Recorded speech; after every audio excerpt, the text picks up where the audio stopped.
अस्सलाम वालेकुम नाज़रीन, प्रोग्राम न्यूज़ व्यूज में आपको खुशामदीद कहूंगी और मैं हूं आपके मेजबान पलवश शाह महमूद। नाज़रीन, फील्ड मार्शल सैयद आसिम मुनीर ने चीन के नायब सदर होनजिंग और वज़ीर ख़ारजा वांग यी से मुलाकातें की हैं। पाक फौज के शोबा ताल्लुकात आमा के मुताबिक फील्ड मार्शल सैयद आसिम मुनीर ने चीन का सरकारी दौरा किया है और उन्होंने इस दौरे में बीजिंग में चीनी सियासी और लश्करी क़यादत से आला सतह की मुलाकातें की हैं।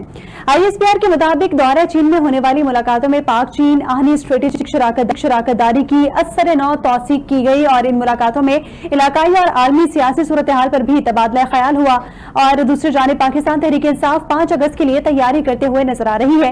इसी हवाले से इमरान खान के बेटों कासिम और सुलेमान की अमेरिका में मुख्तलिफ कांग्रेस रहनुमाओं से मुलाकातों का सिलसिला भी जारी है। पाकिस्तान तहरीक इंसाफ PTI के हमशीरा बानी PTI की हमशीरा अलीमा खान ने कहा है कि बानी ने कहा सुलेमान और कासिम मेरी औलाद है, बाप के लिए आवाज उठाए तो उनका हक है। जबकि बैरिस्टर गौहर ने दावा किया है कि पाकिस्तान तहरीक इंसाफ के 39 के करीब अरकान असेंबलियों को नाअहल किए जाने का इम्कान है। इस तमाम तर सूरत हाल पर बात करने के लिए हमारे साथ सीनियर तज्जियाकार मौजूद हैं, बैरिस्टर वकास अब्रेज साहब, आसिम रजा साहब और इसार राना साहब। तीनों मौजूद मेहमानों का बहुत शुक्रिया। सबसे पहले बैरिस्टर वकास अब्रेज साहब, आपसे मैं आगाज करना चाहूंगी प्रोग्राम का। आपसे जानना चाहूंगी, एक जानिब तो आर्मी चीफ की मुलाकात के हवाले से काफी एक इम्पोर्टेंट बात हो रही है, साथ ही हम बानी PTI की रिहाई के हवाले से जो PTI तहरीक चलाने वाली है उस हवाले से भी तैयारियां देख रहे हैं। आप समझते हैं कि 5 अगस्त को जो तहरीक चलाने के हवाले से तैयारियां की जा रही है, PTI एक बार फिर से लोगों को सड़कों लाने में कामयाब हो जाएगी या तहरीक कामयाब होते हुए देख रहे हैं आप? देखिए, आपने 2 क्वेश्चन पूछे। आपका जो पहला क्वेश्चन था जो फील्ड मार्शल से रिलेटेड था, मैं ये समझता हूँ कि चाहे वो अमेरिका का दौरा करें, UK का दौरा करें या चाइना का दौरा करें, ये तमाम दौरे जो है पाकिस्तान के जितने डिप्लोमेटिक रिलेशंस हैं उसको स्ट्रेंथन करने में, स्ट्रॉन्ग करने में बहुत ज़्यादा फ्रूटफुल और ममदो साबित होंगे। चूँकि हमने गुज़िश्ता 7-8 सालों के अंदर देखा कि पाकिस्तान ने इंटरनेशनली जो पाकिस्तान के डिप्लोमेटिक रिलेशन थे वो बहुत ज़्यादा हमें फीबल नज़र आए और वो पाकिस्तान ने कहीं ना कहीं हमने देखा कि अपनी फॉरेन पॉलिसी के अंदर और हमारे जो डिप्लोमेटिक रिलेशन थे वो बड़ा डिस्टॉर्ट या डैमेज नजर आए। लेकिन मौजूदा दौर के अंदर जब बनियान मरसूस के बाद पाकिस्तान ने ये जंग जीती और उसके बाद मोदी जो है वो ट्रंप के कदमों में जा पड़ा और फिर सालसी के लिए भीख मांगता वो मोदी जो पहले पाकिस्तान को एक आंख नहीं भाता था या पाकिस्तान को किसी सूरत देखने के लिए तैयार नहीं था, इसके साथ नेगोशिएशन, कंसिलेशन, मेडिएशन या आर्बिट्रेशन, ये थर्ड पार्टी इंटरवेंशन के लिए तैयार नहीं था, वो भी घुटने टेक बैठा। तो मैं ये समझता हूँ कि अमेरिका का दौरा, उसके बाद चीन का दौरा, चूंकि चीन के साथ हमेशा जो है वो बड़े अच्छे पाकिस्तान के मुरासम रहे हैं और चलते आ रहे हैं और पाकिस्तान की टेक्नोलॉजी के हवाले से, मिसाइल्स के हवाले से, एम्यूनेशन के हवाले से चीन हमेशा एक बेहतरीन और कारगर साथी रहा है। Coming to the second question जो आपने बात की मोर स्पेसिफिकली के 5 अगस्त के हवाले से जो PTI की तैयारियां हैं, अब मैं ये समझता हूँ कि इससे पहले भी जो है हमने KPK के अंदर भी देखा, इस्लामाबाद के अंदर भी देखा, जिस तरीके से KPK के जो वजीर आला है वो जो है 9-2-11 होते हुए मसाइब के अंदर या इस कर्बनाक सूरत हाल में नजर आए और अपने तमाम लोगों को वहां छोड़ गए। फिर पार्टी के अंदर जो अंदरूनी हल्फिशार नजर आता है, जो पार्टी के अंदर इख्तिलाफ राय नजर आता है, इख्तिलाफ राय होना एक अलग बात है, लेकिन इस तरीके से इक्तदार के लिए, इत्तेहार के लिए, इक्तिसाद के लिए जो है एक दूसरे से लड़ना या एक दूसरे की गर्दनों पे पाँव रख के या उसके हलक पे पाँव रख के या नाखून रख के आगे बढ़ने की कोशिश करना, आई थिंक PTI की जो मौजूदा सियासत है वो इस चीज के मुताबिक नहीं हो सकती। बानी बार बार इनको एक चीज की तंबीह करते हुए नजर आते हैं कि आप सब मिलजुल कर अपने तमाम जाती मफादात को पसे पुष्ट डालकर वसीतर पार्टी मफाद की खातिर जो है वो यक आवाज, हम आवाज और यक ख्याल होकर जो है वो आगे बढ़े। जो उनके दोनों बेटे हैं वो भी तैयारी कर रहे हैं। मैं ये समझता हूँ उनके बेटे आ जाते हैं और उसके बाद ये पार्टी की जो इनकी अंदरूनी मामलात के अंदर बहुत ज्यादा एक डिस्टर्बेंस नजर आती है, तो अगर ये चीजें इनका कलाकमा और सदेबाब करते हैं तो शायद ये तहरीक जो है वो कहीं ना कहीं हुकूमत को पिंच करे, हुकूमत को डिस्टॉर्ट करे। लेकिन टू अ ग्रेटर एक्सटेंट जो हाइब्रिड सिस्टम इस वक्त नजर आता है, शायद स्टेट ने जो डिसीजंस दे दिए, अदालतों ने जो मिलिट्री कोर्ट ने डिसीजन दे दिए, 10-10 साल की सजा दे दी, शायद उसके बाद भी जो बहुत से PTI के अंदर ऐसे लोग थे जो इस चीज को बांध गए या जान चुके कि शायद PTI को आइंदा 1-2 साल के अंदर किसी सूरत भी कोई रिलैक्सेशन या कोई डील का कंसेप्ट नजर नहीं आता, तो शायद उनके लिए 5 अगस्त का जलसा कामयाब करवाना वो जुए शेर लाने के मुतरादिफ हो। ठीक ठीक। इसार राना साहब, आपकी जानिब आना चाहूंगी, आपसे ये जानना चाहूंगी कि चीन का दौरा कितना अहम समझते हैं आप। एक जानिब आर्मी चीफ ने चीन का दौरा किया है, फील्ड मार्शल भी हैं वो अब, और साथ ही हमने कुछ रोज कबल देखा है कि जयशंकर भी चीन का दौरा कर चुके हैं। आप समझते हैं कि भारत भी इस वक्त चीन के करीब होने की कोशिश कर रहा है? और साथ ही जिस तरह हमने तहरीक के हवाले से भी बात की, बानी पीटीआई की तहरीक के हवाले से, वो ये समझते हैं कि मोमेंटम जो है इस तहरीक का बानी पीटीआई की रिहाई के हवाले नाकाम बनाने की कोशिश की जा रही है, क्या कहेंगे? देखिए, पाकिस्तान में ना आज तक कोई तहरीक जो है एंटी एस्टेब्लिशमेंट नहीं चली है और कोई तहरीक एस्टेब्लिशमेंट की आशीर्वाद के बगैर कामयाब नहीं हुई जी। तो ये पहली दफा है कि एक जमात एस्टेब्लिशमेंट के खिलाफ एक तहरीक चला रही है और 7 दफा ये तय वो इस पे मुख्तलिफ मौकों के ऊपर वो सड़कों पे निकले। ठीक है, आप तो ये कह सकते हैं कि 7 दफा नाकाम हुए, लेकिन ये बहुत बड़ी बात है कि वो बाहर निकले। ठीक। दूसरी बात ये है कि डेफिनेटली मैं जो सीएम केपी के हैं उनको डिफेंड नहीं करूंगा, ना तर्जुमान हूं मैं, लेकिन जब सीधी सीधी गोलियां चल रही हो तो हर शख्स अपनी जान बचाता है। जो लोग वो उस छवि को मारे गए उनका क्या कोई एफआईआर भी दर्ज नहीं हुई, तो बचाना सबका फर्ज है। वो बेचारे भाग गए, वैसे उड़े और वो मतलब ऐसे अफसाने भी भगोड़े कि वो पता है कितने इजला जो है वो करते हुए चले जाते। सही।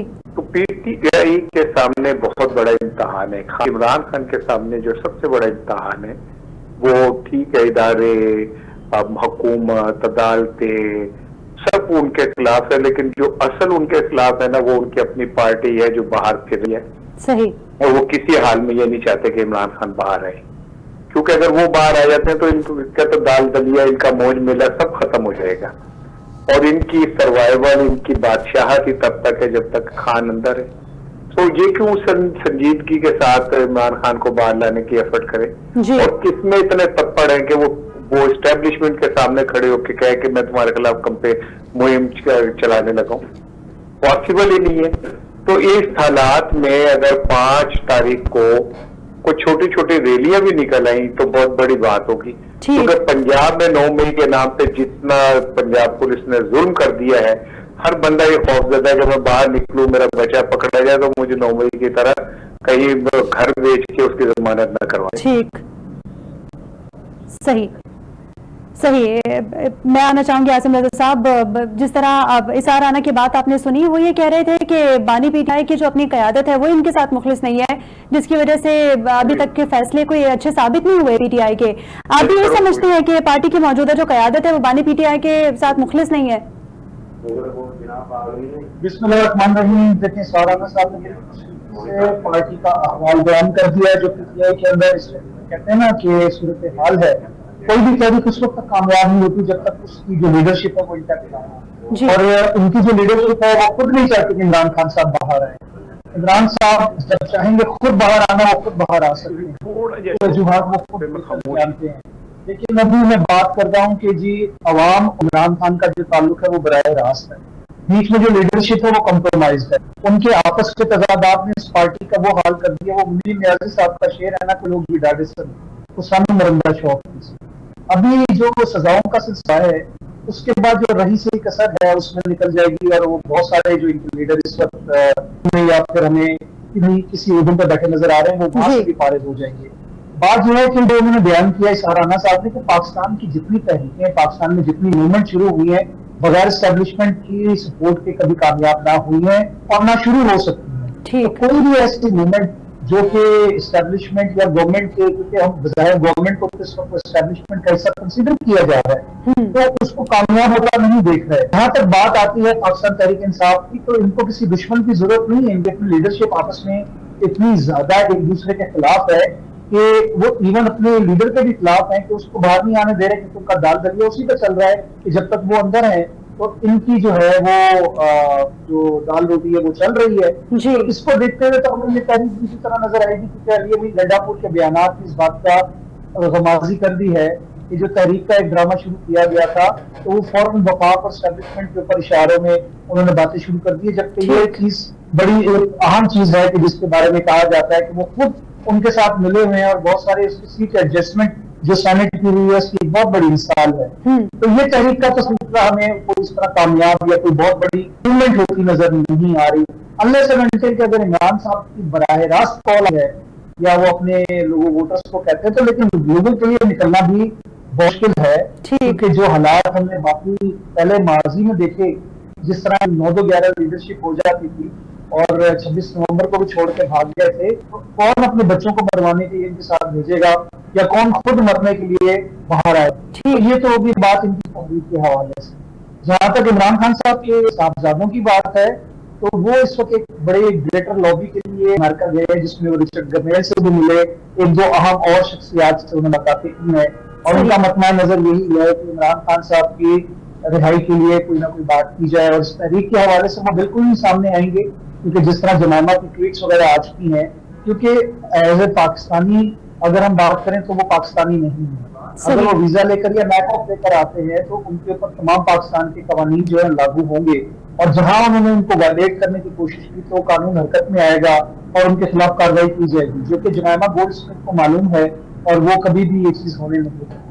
अलीमा साहबा ने जो बयान दिया है कि उनके अपने बच्चों की तरह हैं, तो डेफिनेटली जी बच्चों की बात तो की जा रही थी, पहले ताने पड़ते थे कि उनकी औलादें तो बाहर बैठी हैं, आम आवाम के बच्चे मरवाए जा रहे हैं। अगर वो अब आते हैं तो हमें देखना ये होगा कि वो अमेरिका से क्या पैगाम लेकर आते हैं, कि अमेरिका से क्या मैसेजिंग होती है जिसके बाद वो पाकिस्तान को ठीक लाते हैं, क्योंकि ये अमेरिका का जो विजिट है दोनों साहबजादों का तो बहुत अहम है। ठीक, अच्छा, अब आसिम हुसैन साहब आपसे ये भी जानना चाहूंगी कि जिस तरह हमने देखा कि फील्ड मार्शल ने दौरा चीन किया, उससे पहले उन्होंने वो ट्रंप से मुलाकात भी की, उस दौरे को भी बहुत हाइप दी जा रही थी और काफी तारीफें भी हुई उनकी। इस दौरे को आप किस तरह देखते हैं पाकिस्तान के लिए, आलमी सतह पर पाकिस्तान का मौकिफ जिस तरह उजागर किया जा रहा है, इस हवाले से भी आपसे जानना चाहूंगी। जी देखिए, army chief field marshal Asim Munir साहब का जो हालिया चीन का दौरा है, बहुत अहम शख्सियात से उनकी मुलाकात हुई है। वो खत्ते की सूरत हाल के हवाले से, इवन पाक इंडिया और इंडिया चाइना ताल्लुकात के हवाले से, और नेक्स्ट सिक्योरिटी प्रोवाइडर के तौर पर इस खत्ते में जो चौधरी बना हुआ था भारत, उस हवाले से ये एक बहुत अहम दौरा है, क्योंकि जो बनियानन मरसूस और मार्का की कामयाबी के बाद आसिम मुनीर साहब डोनाल्ड ट्रंप के साथ उनका लंच हुआ और उसके बाद वहां का दौरा हुआ, तो उसके हवाले से भी बहुत सारी चीजें चाइना सेंट्रिक हैं, जिसमें असलहे की डील्स हैं, जिसमें मिसाइल प्रोग्राम्स हैं, जिसके अंदर आप ICBMs की बात कर रहे हैं, जिसपे पाकिस्तान पे अमेरिका की तरफ से कुछ कंपनीज पे और चाइनीज कंपनीज पे पाबंदी लगी थी, कुछ बेलारूस की कंपनीज पे पाबंदी लगी थी। इन तमाम चीजों को पाकिस्तान ने देखना है और आगे नेक्स्ट फर्दर जो पाकिस्तान की डील्स है चाइना के साथ डिफेंस के हवाले से, क्योंकि पाकिस्तान जो है is a reflection of China. India Pakistan को सिर्फ पाकिस्तान की नजर से देख रहा था, जो सबसे बड़ी गलती थी, जो उसकी सबसे भयानक गलती थी, जिसके ऊपर इधर के ही जो वहां के पत्रकार थे या वहां के एनालिस्ट थे, उन्होंने चाइना को इंडिया को वार्न किया था कि पाकिस्तान से पंगा मत लेना, लेकिन इंडिया अपनी बदमस्ती में और अपनी मजबूती के अंदर वो ये काम कर बैठा, जिसने उसको दुनिया में जलील और रुस्वा कर दिया।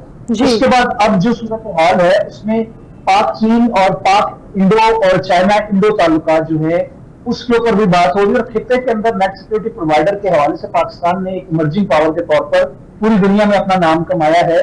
तो इस हवाले से चीन और पाकिस्तान का अलायंस जो है, आपको पता है कि इस दौरे की भारत के अंदर बहुत तड़प है और उनके पेट में और मरोड़ पड़ रहे हैं। तो पाकिस्तान को अब वो चीन के तनाजुर में भी देखना शुरू हो गए हैं, न सिर्फ वो देखना शुरू हो गए बल्कि दुनिया की बड़ी आलमी ताकतें भी इस हवाले से पाकिस्तान को देख रही है। हालांकि मैं इस चीज की गलतफहमी दूर करने की कोशिश करूंगा कि पाकिस्तान को चीन ने वेपन जरूर प्रोवाइड किए थे, लेकिन टेक्नोलॉजी के साथ साथ जो स्किल्स हैं वो पाकिस्तानियों की अपनी थी, और उसके ऊपर उनकी गलतफहमी है कि सिर्फ चीन के असलहे की बनिस्बत पाकिस्तान ने ये मार्का जीता था। नहीं, पाकिस्तान की जो साइबर सिक्योरिटी फोर्स थी, वो नौजवान बच्चे जो 20-20, 24-24 साल के बच्चे हैं, जिन्होंने इंडिया के अंदर घुस के उनको वो मार मारी के उनके जहाज उड़ने के काबिल नहीं रहे, उनकी ट्रेनें चलने के काबिल नहीं रही, उनकी स्टॉक्स नहीं बैठ गई, उनके 70% इंडिया के अंदर बिजली बंद हो गई, उनके CCTV कैमरे बंद हो गए। तो वो एक बहुत बड़ी कामयाबी थी। वो पाकिस्तान का इंडिजिनस अपना फॉर्मूला था फिर उसके बाद बिल्कुल आसिम रजा साहब, आप बिल्कुल ठीक कह रहे हैं कि चीन ने पाकिस्तान को टेक्नोलॉजी तो फराहम की थी, लेकिन पाकिस्तान के अपने स्किल्स थे कि किस तरह पाकिस्तान ने ये जंग जीती। बैरिस्टर वकार साहब, आपकी जानिब आना चाहूंगी। जिस तरह हम बात कर रहे हैं पीटीआई की तहरीक के हवाले से, तो हमने देखा कि वजीर खारजा इस वक्त अमरीका के दौरे पर हैं, और कासिम और सुलेमान के हवाले से अगर बात करूं तो उनकी भी अमरीका में इस वक्त मुलाकातें जारी हैं। आप समझते हैं कि जो मुलाकातें उनकी हो रही हैं, इनसे वो हुकूमत पर किसी भी तरह का प्रेशर डेवलप कर सकते हैं बानी पीटीआई की रिहाई को लेकर? देखिए, जहां तक पाकिस्तान और हिंदुस्तान की जंग थी, इसमें भी उस वक्त हमने ये देखा कि जब चीजों तोपों का रुख हमारी तरफ था, जब नुकसान हमारा था, तो उस वक्त ट्रंप जो था वो इस जंग से मुकम्मल तौर पे जो है वो लाताल्लुक नजर आते थे कि पाकिस्तान हिंदुस्तान आपस में जंगें लड़ते रहते हैं, उनका अपना अंदरूनी मसला है। और फिर उसके बाद हमने देखा कि जब हमने ये जंग जीती तो ट्रंप जो है इसमें कूद पड़े, और ट्रंप ने अपनी चुदराहट कायम करने की कोशिश की। उन्होंने कहा कि हमने इसमें सालसी करवाई, पूरी दुनिया को उनका गहबारा बनाया। जहां तक ये बात है कि इस जंग के बाद या फिर गजा के अंदर जो चीजें हो रही थी, या ईरान के अंदर जो चीजें हो रही, ये कशीदगी बढ़ी थी मुस्लिम ममालिक के अंदर इसराइल की तरफ से, तो उसमें जो ट्रंप ने जो है वो दोहरी पॉलिसी अपनाई, दोगली पॉलिसी अपनाई, अपना जो है एक मुसर पसंद किरदार अदा करने की कोशिश की। उसके बाद कहीं ना कहीं उसने अपने चुदराहट का एलिमेंट जो है वो पूरी दुनिया में स्टैब्लिश करने की कोशिश की। अब ये नजर आता है बजाहिर कि कहीं ना कहीं ताकत का सरचश्मा या मरकज या मंबा जो है वो डोनाल्ड ट्रंप है, और इसमें शायद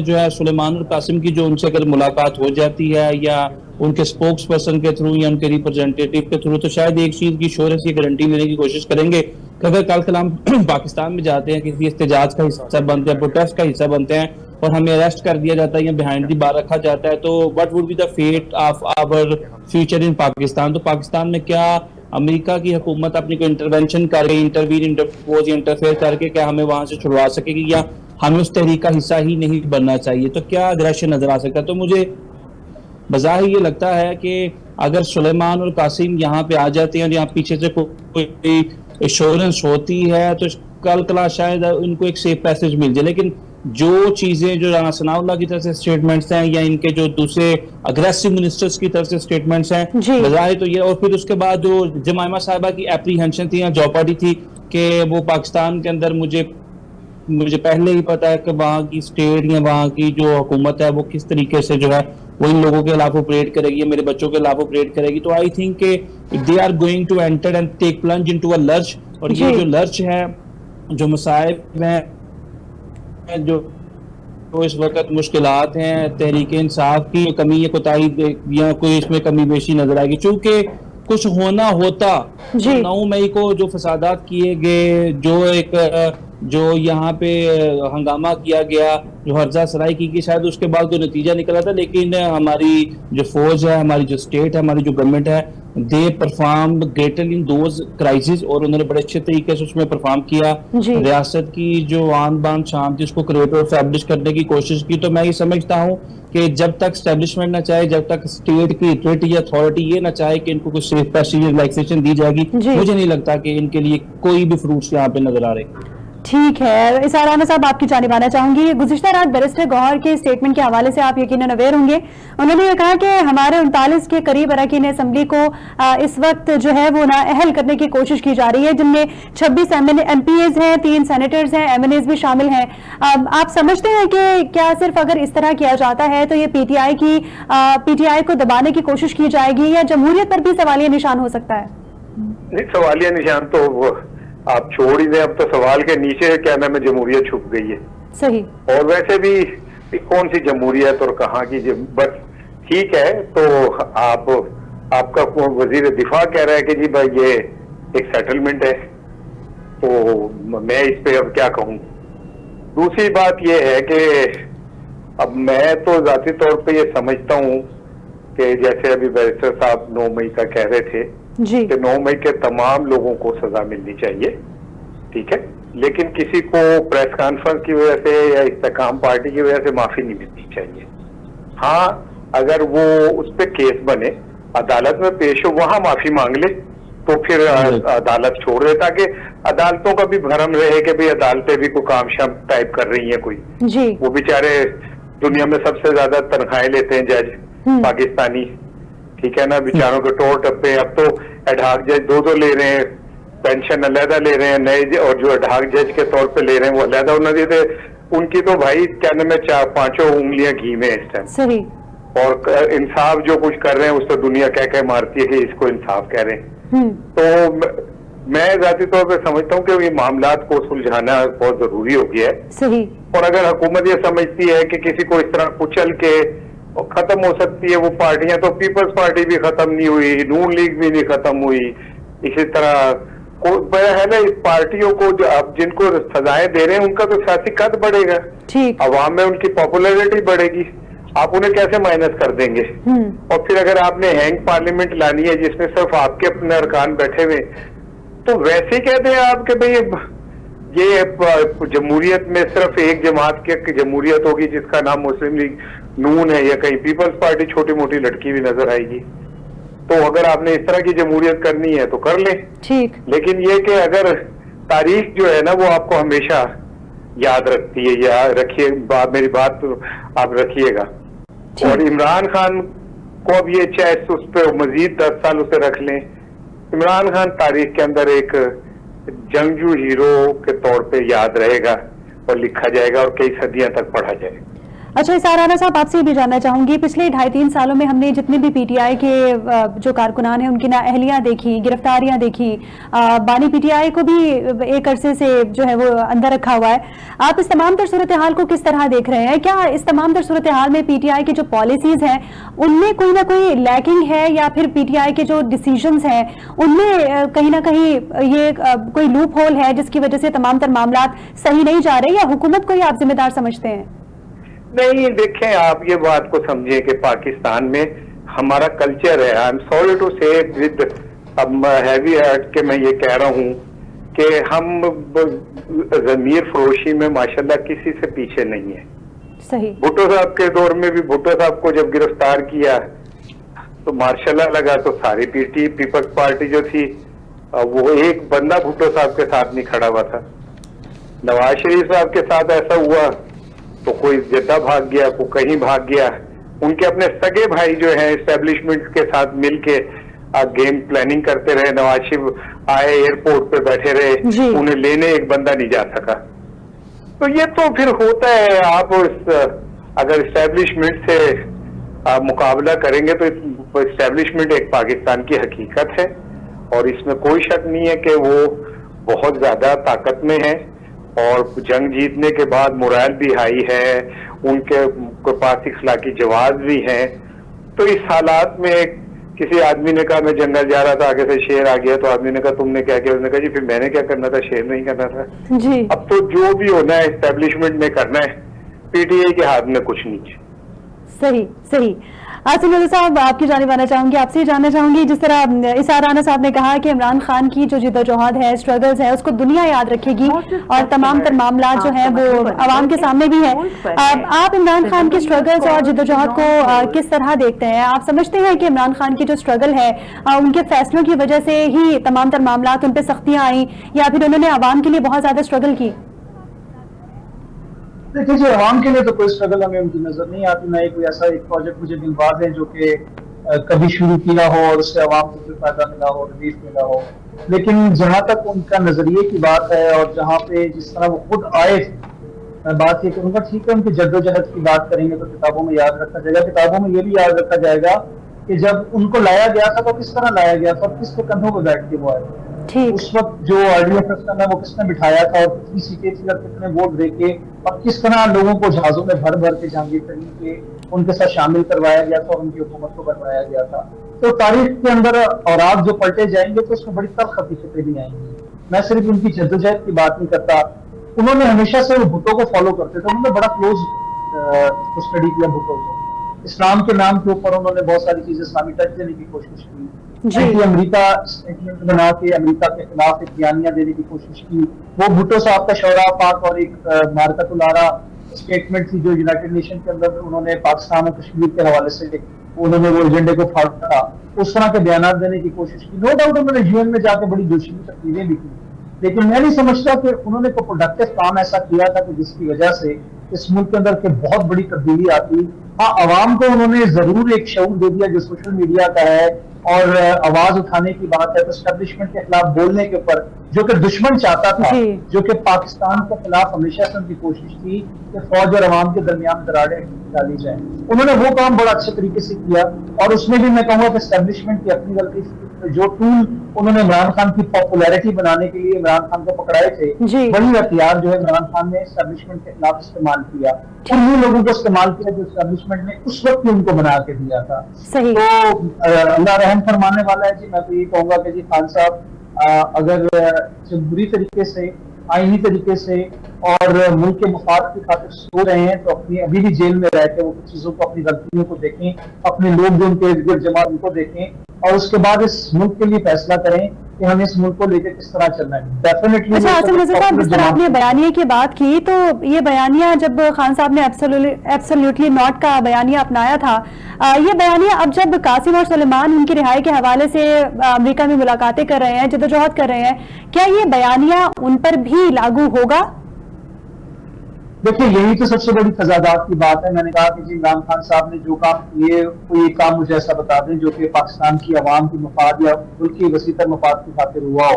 ठीक। मैं बात कर रहा हूँ कि उन्होंने एब्सोल्युटली नॉट की बात की, उसके बाद उन्होंने मुख्तलिफ मैसेजेस पहुंचाना शुरू किए अमेरिकी गवर्नमेंट को कि जी मेरे से मुलाकातों के लिए उन्होंने बातें की, फोन पे बात करने के लिए बाइडेन साहब से की उन्होंने बात, और बड़ा कुछ उन्होंने कोशिश की कि उनके मामला अमेरिका से तय हो जाए, लेकिन वो नहीं हो सका और इधर से वो आवाम के लिए आवाज लगाते थे एब्सोल्युटली नॉट।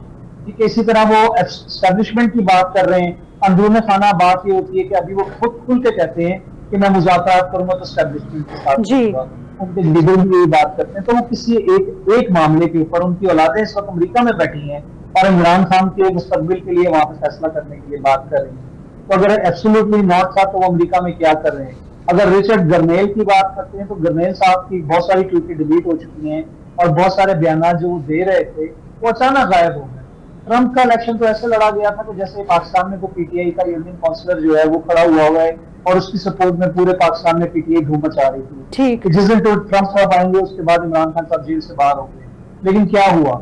एब्सोल्युटली नॉट कहाँ गया? उसके बाद जब डोनाल्ड ट्रंप साहब की तरफ से पलटा खाया गया और उसके बाद अभी तक खामोशी है, तो हमें तो नजर यही आता है कि जो चीज कही गई, जो चीज बयान दी गई उसको शोला बयानी कहा जाए।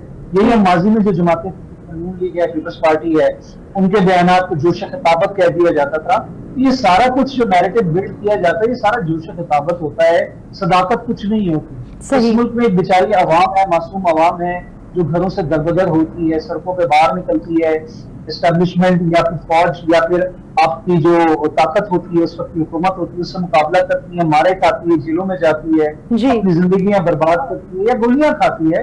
तो इसमें आपको कहीं पॉलिटिकल वर्कर या पॉलिटिकल लीडर नजर नहीं आएगा। हमेशा हमने देखा है कि वो राय फरार अख्तियार करके स्केप कर जाते हैं, यानी कि गोलियों के सामने बकौल उनके क्या खड़े नहीं हो सकते। तो आवाम के सीने क्यों पेश करते हैं आप गोलियां खाने के लिए? सही। तो इन तमाम सूरत हाल को देखते हुए हमें कहीं ऐसी बात नजर नहीं आती कि जिसमें हमें कोई बहुत बड़ा बयानिया जो कि सुनहरी हरूफ से लिखा जाएगा, इस तारीखी मार्का तुम्हारा इस तमाम तहरीक का या फिर इमरान खान साहब की जद्दोजहद। सही सही। बैरिस्टर वक़ार साहब, आपकी जानिब आना चाहूंगी। जिस तरह आपने बात सुनी सार राना साहब की, आसिम रजा साहब की, उन दोनों ने तहरीक इंसाफ के हवाले से उनका जो बयानिया है उस पर बात की, क्या आप भी ये समझते हैं कि बानी पीटीआई की जद्दोजहद याद रखी जाएगी और साथ ही जो जितने भी मामलात हैं बानी पीटीआई पर इस वक्त जो मुश्किलात चल रही हैं, आप समझते हैं कि उनके अपने फैसलों की वजह से उन पर आई या फिर हुकूमत की जानिब से उनको बिला वजह किसी खुन्नस का निशाना बनाया जा रहा है या फिर उनसे इंतकाम लिया जा रहा है?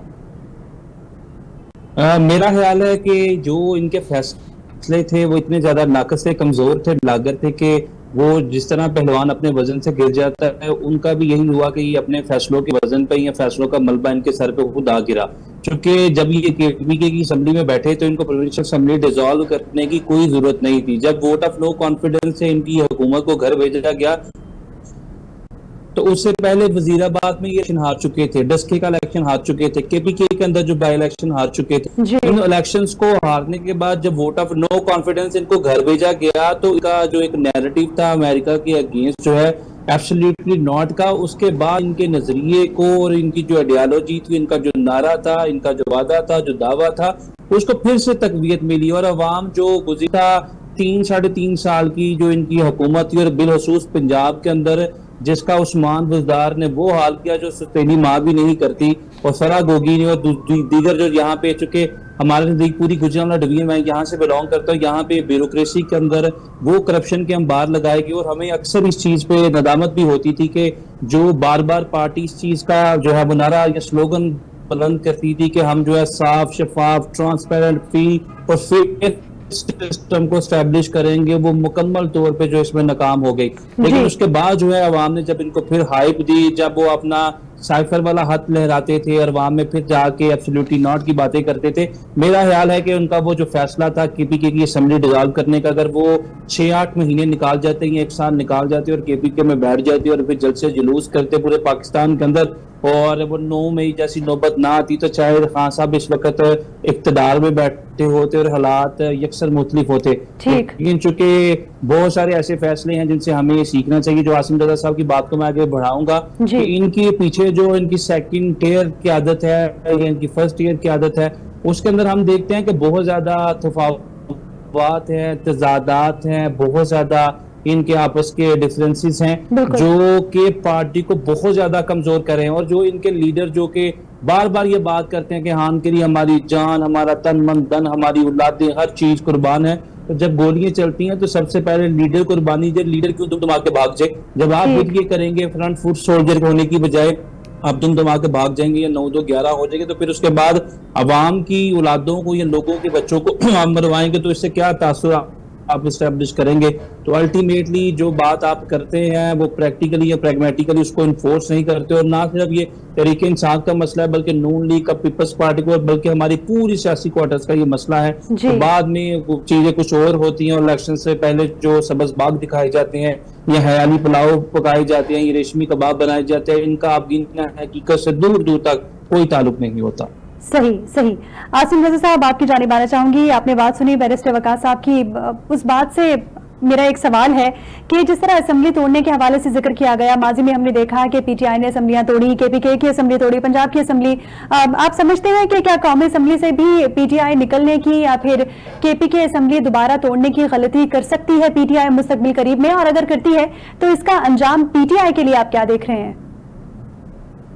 देखिए, जो गलती इन्होंने माजी में की थी पंजाब असेंबलियों को और केपीके असेंबलियों को तोड़ने के हवाले से, जिसका आप जिक्र कर रहे हैं, जो भाई हमारे जिक्र कर रहे थे वकास साहब, तो ये बहुत बड़ी संगीन गलती थी जो इमरान खान साहब के जोन में, यानी कि मैं कहूंगा कि उनकी खुदसरी थी जो कि उनको मना किया। इवन बाजवा साहब जो उस वक्त के आर्मी चीफ थे, उन्होंने भी प्रेसिडेंट हाउस में जब बल्दी साहब ने उनसे मुलाकात करवाई थी, जो कि इन्हीं की रिक्वेस्ट पे हुई थी, जिसको ये मीर सादिक मीर जाफर कहते थे, उन्होंने भी इनको मना किया था कि ये गलती मत करना। आपने देखा कि जैसे ये 2 असेंबलियां तोड़ी थी, उसके बाद पीटीआई का जो जवाल था वो शुरू हुआ, उनकी पकड़ धकड़, क्योंकि एक आपके पास बेस स्टेशन था जिसके ऊपर खड़े होकर आप पॉलिटिक्स का अपना सारा निजाम चला सकते हैं, आपने उसको ही तोड़ दिया। उसके बाद आपको मालूम है कि दोबारा इलेक्शन वहां पे नए कराए गए। देखिए, हुकूमत को तो आप अपना लूज बॉल देंगे तो वो तो छक्का ही मारेगी ना। आपने खुद उनको मौका दिया और वहां पे इलेक्शन डिले हुआ, वो एक्चुअली आईनी लिहाज से और चीज नजर आती है। लेकिन अभी केपीके असेंबली तोड़ने का क्योंकि कोई हमें वाज़ेह कोई ऐसा इशारा नजर नहीं आता, क्योंकि अली अमीन गंडापुर के साथ एस्टेब्लिशमेंट और हुकूमत दोनों बड़े कंफर्टेबल है। जिस तरह हमने सेनेट इलेक्शन के अंदर सीट एडजस्टमेंट्स होती देखी और जिस तरह 5 और 6 का फॉर्मूला बना, तो वहां पे अभी इतने पैसे खाए हैं। पहले तो एमपीएस के ऊपर इल्जाम होता था ना कि वो हॉर्स ट्रेडिंग करते हैं और वो बिक जाते हैं। अब तो ये हमें नजर आता है कि निजाम ही पूरा बिक गया है। और किसको डायरेक्टली पैसे मिले और किसने किसके सेनेटर बनवाए, किसके 2 बेनिफिट में गिफ्ट के तौर पे सेनेटर्स बन गए या 2 सीटें उनकी मिल गई उनको। तो ये आसिम साहब, हमारे पास क्योंकि वक्त की किल्लत है, वरना आपके जवाब को हम कंटिन्यू करते हैं। बहुत शुक्रिया आपका आसिम रजा साहब, बैरिस्टर वकास अब्रेज साहब और इसार राना साहब, तीनों मौजूद मेहमानों का बहुत शुक्रिया। आप तीनों ने अपनी आरा से आगाह किया। नाजरीन, जिस तरह एक बार फिर से बानी पीटीआई के हवाले से, बानी पीटीआई की रिहाई के हवाले से एक बार एहतजाजी तहरीक चलाने का इंडिया दिया गया है पीटीआई की जानिब से, कहा जा रहा है कि 5 अगस्त को ये तहरीक शुरू करेंगे। लेकिन तज्जियाकार का इस हवाले से ये कहना है कि अगर ये तहरीक चलाई जाती है तो एक बार बार फिर से अवाम को सड़कों पर निकालने में नाकाम नजर आएगी। बानी पीटीआई के हवाले से, उनकी रिहाई के हवाले से जो सलमान और कासिम मुलाकातें कर रहे हैं यूएस में बैठ के, वो मुलाकातें भी कुछ खास जो है वो असरअंदाज साबित नहीं होंगी। और साथ ही जो इस वक्त फील्ड मार्शल की मुलाकातें हैं इंटरनेशनल लेवल पर, पाकिस्तान के मौकिफ की बड़ी तारीफ की जा रही है। ये बहुत एक अच्छा इमेज पाकिस्तान का उजागर किया जा रहा है और उम्मीद है कि पाकिस्तान का इमेज आगे भी इसी तरह अच्छा उजागर किया जाएगा। प्रोग्राम का वक्त अपने इख्तिताम को पहुंचा। मुझे और मेरी पूरी टीम को इजाजत दीजिए। अल्लाह हाफिज।